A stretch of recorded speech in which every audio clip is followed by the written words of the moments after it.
Factor Podcast.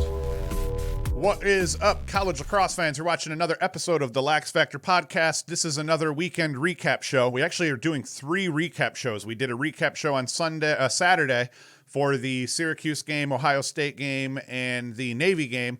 We're doing a recap show today, and we're going to talk about Loyola and Virginia. We're going to talk about Towson and Hopkins, and then a couple of other games. And then tomorrow's recap show, we're going to talk about the OT thriller between Maryland and Richmond. We're going to talk about UMass and Army and a bunch of other games as well. Before I get into it, as always, be sure to like, subscribe, hit the notification bell. Just blindly hit that like button down below. That'll help us get this video out. You can share it with your friends as well, and you can go to laxfactor.com, get yourself some swag, hats, t-shirts, mugs, whatever. So let's not delay anymore, and let's get into this. The Loyola and Virginia game. I'd pegged this. I figured it might be a decent game. I figured there may be a little bit of revenge happening on the Virginia side, and we learned a lot, actually, about both of these teams. The first thing that we learned about Virginia is that Alex Rode, he came at least for Saturday's game. He came ready to play. He played well from start to finish. Looked like the senior leader that Virginia needs him to be in order for them to be able to have a shot at repeating. They needed Rode to be more consistent. He was solid through the playoffs last year, a little bit streaky during the regular season, at one point even getting benched. So this game, I think legitimately this game would have been a lot closer if it wasn't for Rode. He had 10 of his 19 saves over the course of the first quarter. Had he not played well and stood tall and been in good positions over that first quarter, Loyola has a lead at the end of the first instead of the game going the way that it did. Schaefer, Loyola, they lost an All-American goalkeeper, and Schaefer in goal, the freshman, he looked good for Loyola. He had 15 saves versus 12 goals against, so he played solid. Great goalkeeping on both sides. UVA, they came out firing on all cylinders right off the bat. They were leading at one point 9-2, at another point 11-2, and then Loyola installs a zone defense, and then that slows UVA down a little bit. UVA's shot selection went into the crapper. That helped Schaefer kind of get settled in to the point where he could start putting some saves back to back here and giving Loyola a chance to chip away at that lead, and that's what they did. Now, the stretch where across the second quarter, pretty much where Virginia started to get their initial spread, the big reason was Petey fucking LaSala. LaSala, the faceoffs were tight early, but LaSala dominated the second quarter overall, and that helped. I think he dominated. I think he went 5-2 over the second quarter, and that kind of helped Loyola or Virginia get a little bit of breathing room before the half, and then you saw them never relinquish that lead, obviously, after that. UVA picked up right where they left off defensively last year. They played a little bit of bully ball again. They were in the box a lot, and that kind of helped Loyola once again chip back into this game. But more importantly, I think they were willing. I think it was one of those deals where Virginia looked like they were willing to eat some box time in order to make sure they won that physicality battle, which they did. They win the ground ball battle 44-30. They pretty much won in every stat that matters outside of faceoffs. Overall, they lost. But LaSala, he went 10-20 on the faceoff. So he split with Loyola's faceoff guy, who played pretty tough overall, and then the other two guys that took faceoff, Schwenk and somebody else for Virginia, they both lost. So, in all, great game. I did expect a little bit larger of a spread, but 3 goals, that proves, one, Virginia's ready to handle their business. They're not going to drop some of these games early. I think they're going to probably handle their non-conference schedule early. Out of Loyola, though, they proved they can play ball. Offensively, they struggled. Offensively, they didn't look all that cohesive. One thing I did like was Kevin Lindley was wearing the number 7, so Lindley changes his number. He's wearing Pat Spencer's number 7, so it looks like they're going to start handing that jersey down to the next man up. Overall, great game, though. Loyola proved that they can play, and look for Loyola to be a little bit more dangerous later in the year as they start to figure it out on offense. You know, they figure out life after Pat Spencer and Chase Scanlon. So for Loyola, Swindell, he looked good, a goal and 3 helpers. Aiden Olmstead, 2 goals and a helper. And Lindley, wearing the coveted number 7 for Loyola, 2 goals. For UVA, Matt Moore, 3-2, good day for him. Ian Laviano, 2-1. Peyton Cormier, he is a redshirt freshman midfielder. He had 3 goals. So one of the question marks for Virginia was going to be who's going to step up and get solid midfield minutes and put up some points at the midfield to replace guys that they lost, like I'm drawing a blank here on who they lost at this moment, but oh well. But, Cormier, he looked good. Krause, 2 goals. Dox Aitken was quiet, goal and a helper. And Jared Connors on defense had 3 caused turnovers. A lot of penalties, like I said, on the defensive side of the ball, but I think that was part of it. They're playing physical. Ryan Conrad, they had to replace Ryan Conrad's points at midfield. That finally came to me. It's early in the morning here on Monday. I'm shooting this the same day I'm putting it out, so my brain's not fully up to speed yet. But all in all, good game. Good things for Loyola to take away from this. Good things for Virginia. Hopefully Alex Rode keeps playing like he did, and that's going to be really good for Virginia and their chance at getting back to the Final Four. The next game I wanted to talk about, Towson and Hopkins. Once again, revenge game. This one went a little bit more the way I thought it would, although Hopkins looked a lot better on offense than I thought they would without Epstein. Epstein's still day-to-day. Epstein suited up, warmed up, didn't play. So he's day-to-day. He may play next weekend. We'll see how that goes. But I figured without Epstein that Hopkins' offense would struggle a little bit more, and they didn't. It was a good game early. Hopkins won the first 7 faceoffs of this contest to jump out to a 5-1 lead. So that proved that Towson losing Alex Woodall, that proved to be a huge loss. We knew that it was going to be. Cole Williams and Brett Baskin, they looked decent on attack. Williams looked really good on attack, both carrying, dodging, distributing, scoring goals. I think he went 3 and 4 on the day, Cole Williams did. So he looked great with Epstein out. Defensively, for Hopkins, they look good. Caldwell, the only starter with any experience. I think he had 43 starts coming into this game. The other 2 guys, 0. However, overall, defensively, they look good. Ryan Darby got the start in cage for Hopkins. He looked good. He was streaky last year, and there was a lot of question coming in who's going to be the starting keeper for Hopkins in 2020. They didn't announce it until that morning, from what I understand. Darby gets the start.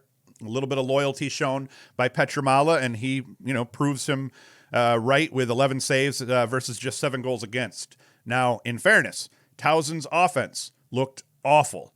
Graduation murked them offensively. They lost 120 points, losing Sunday and his other line mate. So they're going to need to look better offensively to help this defense out, because defensively they put it together. They had a really good defensive showing. Canto played well in cage, but their offense, they did look rough. Their leading scorer, to prove this, their leading scorer on the day was a defender, All-American Kobe Smith. He went 2 goals. He went for 2 goals and 2 helpers on the day for Towson over the run that got Towson back to 6s. So Towson was losing 5-1.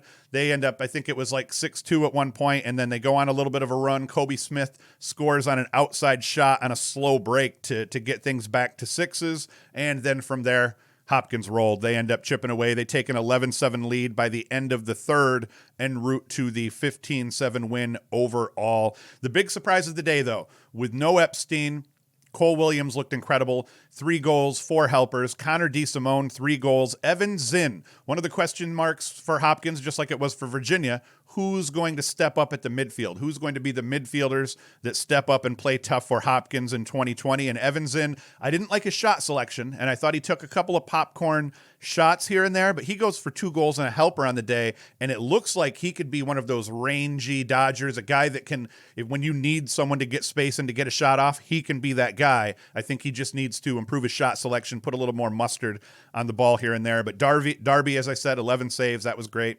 Towson, man, led by Kobe Smith, 2 goals, 2 helpers out of a defender. A defender was their leading scorer, and I don't think anyone else on the roster had more than 2 points on the day, so he goes for 4 points, their pole. Tyler Canto, 15 saves versus 15 goals. That's actually a good outing for him. He'll have a great season, I think, that Canto will. And as we dig a little deeper and we go further down the rabbit hole of these games here, the next one I wanted to talk about was High Point and Duke.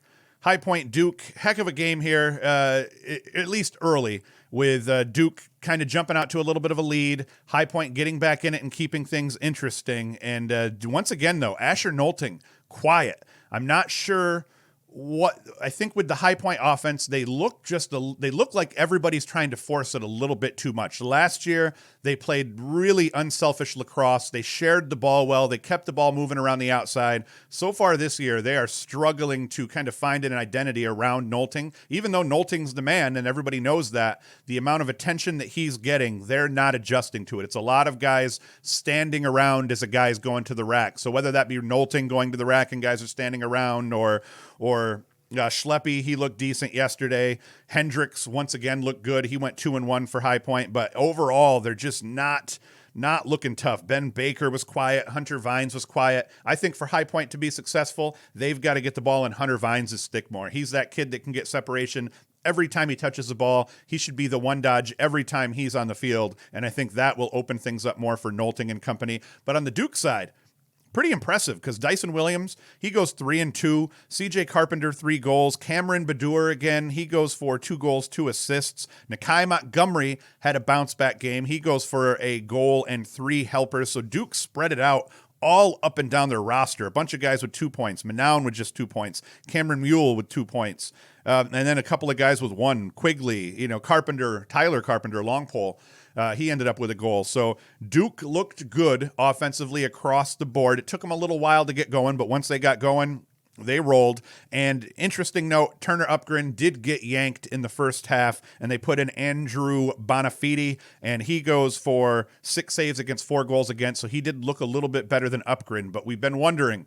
Upgren did not look great against Air Force. I said last week Upgren had to play better in order for Duke to, do okay in the ACC and just do okay in their non-conference. And he ended up getting yanked in the first half, and Bonafide looked a little bit better. In fairness to Upgren, there was only one shot that he let up that I didn't like. It was that shot that he gave up just before they yanked him on a man up, where it was right in its stick side. He just double clutched and it went over the head of his stick. So that was it. But, it was enough to get him yanked. He hasn't shown enough yet to earn that spot. So it'll be interesting to see what Duke does next week with him, because, man, you got to when you're Duke, and right now you're kind of trying to find your identity offensively, you need a goalkeeper that's going to make stops consistently, and he wasn't doing that for them early on. Another game I wanted to talk about, Penn State Villanova. We don't have highlights or anything for this one either, but holy cow. I was thinking Villanova, they've had a penchant for playing teams tough early in the season and for upsetting teams. They've played Penn State tough early in the season. They played Yale tough prior early in the season, and not the case here. Penn State beats them 19-10 as we look at the usual suspects for Penn State. Mac O'Keefe, 4 goals, 3 assists. Jack Kelly had a good day, 4-1. Grant Ament, 3-5. Dylan Folds, 3-0. So last week, my gripe with Penn State in their win over Lafayette was that they just didn't get enough guys' touches. It didn't look like they were gelling as one big cohesive unit. So it looks like they shored that up against Villanova this week en route to a bunch of guys getting points. And I like seeing guys like Kelly and Folds and Malone all getting points. That is going to be key. Even Gerard Arceri got in on the action and scored a couple of goals.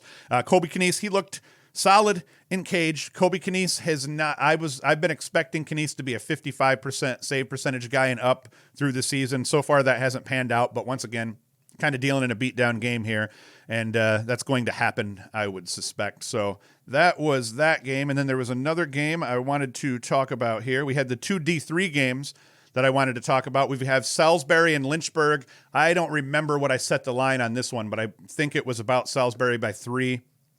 And they end up beating Lynchburg 16-9, and York and Washington and Lee. And this is one I definitely got wrong. I had Washington and Lee beating York by a goal was what I assumed. I thought that York lost enough and Washington and Lee retained enough that they were going to be able to turn the tides, beat their rival York in this one, and they didn't. York handled their business 13-9 over Washington and Lee. I'm really bad at making predictions is what it really comes down to.